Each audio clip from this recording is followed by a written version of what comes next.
Hi everyone, welcome back to JP WHU TV. It's nice to see you. I hope you're keeping well and having a good start to the end to your week, guys. Thank you very much to everybody that has subscribed over the last few months since the end of the season. We are now at 2,700 subscribers. It's brilliant. Thank you very, very much for that. Guys, the Premier League season is back, and this is the preview of West Ham's first home game of the 24-25 Premier League season, where we take on Aston Villa at the London Stadium for the first Claret and Blue derby of the season.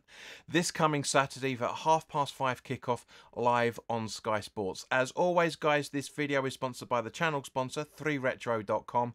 Please click the link in the description below that will take you directly through to the West Ham section of their website. But as you can see from the icon that's up here, there's also retro Villa gear in there as well, along with track jackets, polo shirts, sweatshirts and t-shirts made by Admiral and Umbro, so go check those out as well for that matter. Any purchases you make through the link in the description below, the commission that the channel would normally be getting, as I always say, I'll be sending on to the charity Iron supporting Foodbanks. They're based in the Newham area, and they're helping those in the Newham area and the Essex County and further afield for that matter, as they are currently supporting over 70 or probably over 80 food banks by the time of this recording. So guys, go grab yourself a really nice retro shirt. You'll be saving yourself a few quid in comparison to the club shop, and you'll be helping those that are less fortunate than you and I. But if you want to make a donation directly to the charity, but you don't want to make a purchase through the affiliate link, just above the link there is their Just Giving Fund link as well for that matter, so go click that. £1, £2, £5, whatever you can afford to donate, guys. Believe me, every single penny helps. So guys, by all means, if you've got a spare 10-15 minutes, however long this video is going to be, then by all means please do stick around. If you can't, there is timestamps in the description below, so you can navigate your way around the video and also of course put your comments in the comment section below at any point as well. And please do like this video if you're enjoying it, because obviously the more likes these videos get, the more advertising it gets up on YouTube. So the first first part of the video we're going to be talking about is the referee. The officials, I should say. The referee is Tony Harrington. His assistants are Scott Ledger and Matt Wilkes. The fourth official is Andrew Kitchen. On VAR, we have John Brooks, and his assistant is Nick Hopton. So yeah, I'm not really too bothered about these guys. It's not really anybody. I mean, Nick Hopton we've had a little bit of an issue with over the last few seasons, but yeah, not really much. Now, normally we would talk about our last 6 home games with Aston Villa, but as they were as the last time we played them prior to them being in the Championship in the 1920 season, we've only played them 5 times prior to that, so it makes it a little bit trickier. But at the same point, guys, from those 5 games, we have won twice, drawn 3, lost none, scoring 7 and conceding 5.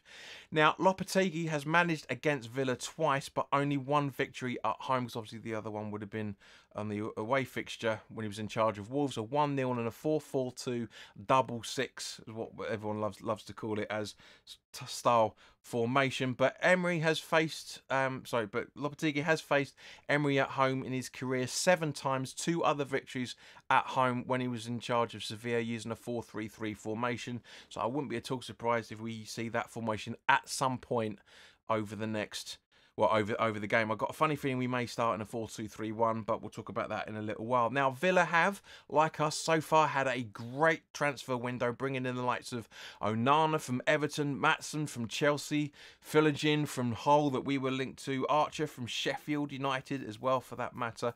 You know, they need the players big time. Like, you know, we need the players just to try and sustain our push for Europe again, by the looks of it, and also for that matter, Villa need a larger squad for their push in the Champions League.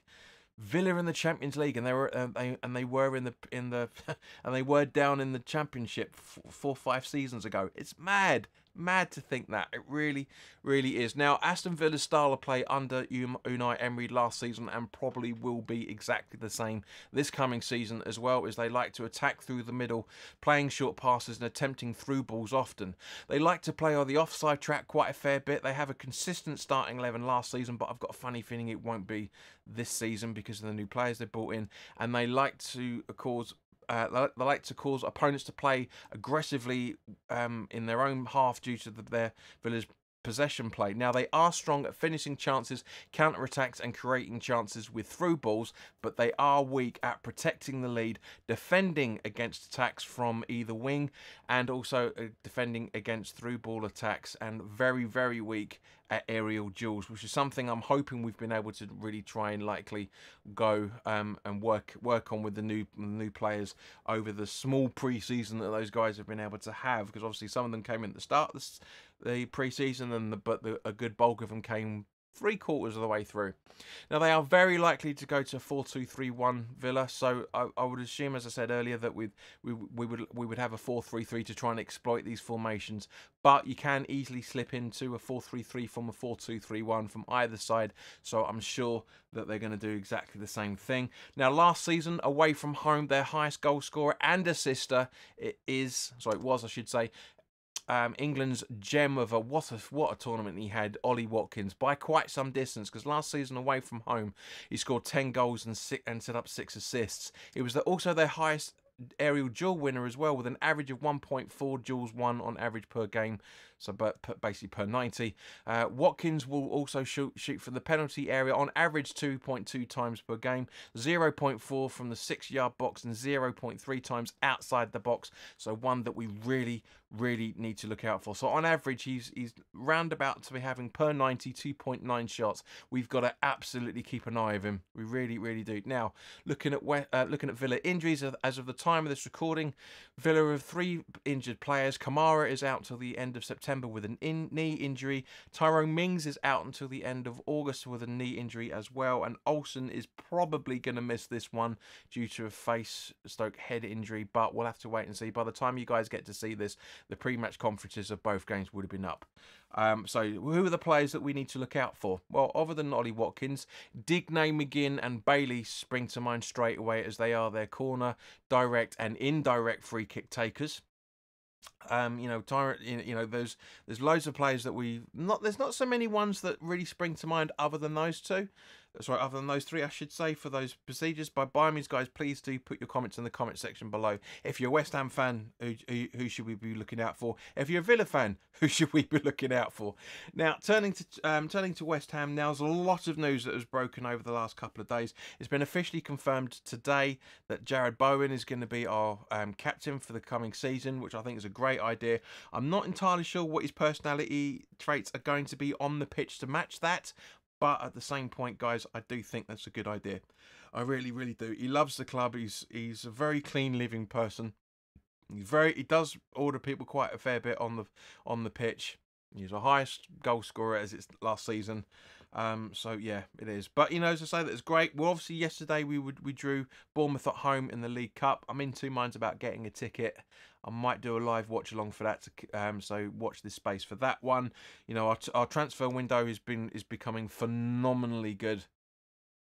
We've brought in some, if you haven't already done so, guys, please do go check out those medical videos that I've been doing. But the likes of Somerville, Fulkrug, Gilham, Kilman, Torbido, Wan-Bissaka, things that dreams are made of. Honestly, it's just, I am so impressed with how the board have been able to do this. Now, I know a lot of people saying that surely we're breaching financial stability rules. I don't think we are, because most of these deals, if not all of them, bar Rodriguez, who was on a free, would have been amortized. All the payments would have been amortized anyway. So we won't be paying this 170, 180 million pound straight out. Well, that would be split over a 4 or 5 year period. So I think that's pretty much how we've been able to get round it. But I'm very happy with what the club's done. I'm still not happy with how they're treating the fans. In terms of everything, cost of the shirts, which I've done a video about, the concession stuff, which again I partly did a video about when I said that West Ham had taken us too far, taken it too far. So yeah, there is a lot of things to be happy about still, but we need to have the focus back on you and I, quite frankly. But yeah, in terms of West Ham injuries, Alvarez is still out long term with his thigh injury sustained while on international duty with Mexico. There's no confirmed return date as yet. So other than that, that's one of the reasons why Rodriguez came in, so he'd be cover for Alvarez, which brings us around quite nicely to the starting 11. Now, what I would normally do, and I will be in a minute, you'll see my starting 11. I'm going to put up a graphic of what I think the starting 11 will be if I was in charge of West Ham. Guys, put your comment section in below.